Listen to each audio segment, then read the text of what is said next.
Pas touche aux taxes, en revanche, pour les marges des distributeurs, pourquoi pas. Le gouvernement tente de rassurer les automobilistes français, mais aussi toutes les professions directement dépendantes du prix du baril de pétrole, avec une nouvelle mesure qui certainement ne plaira pas au patron de Total. Bonsoir Marie-Hélène Trémollet. Bonsoir Pierre, bonsoir à tous. Encadrer les marges, l'idée est sur la table.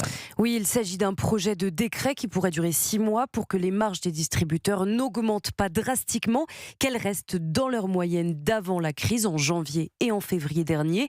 Une mesure prévue pour éviter les surprofits, donc au-delà du seuil de 1,71 € pour le gazole et l'essence.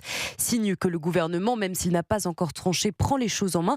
Comme l'expliquait Maude Bréjon depuis l'Assemblée nationale cet après-midi, la porte-parole est revenue sur les aides d'urgence déjà existantes. On est dans une situation extrêmement volatile avec des prix qui fluctuent en fonction des prises de parole des grandes puissances. Nous adapterons ce dispositif autant que nécessaire dans les jours et dans les semaines à venir, fonction d'une situation qui nous dépasse. Toujours est-il que ce geste du gouvernement, qui s'ajoute à une possible évolution des aides d'urgence, risque de ne pas suffire à contenir la colère des consommateurs, puisque cet encadrement ne viserait pas les prix mais seulement les marges, donc que le coût du carburant, lui, pourrait continuer à s'envoler.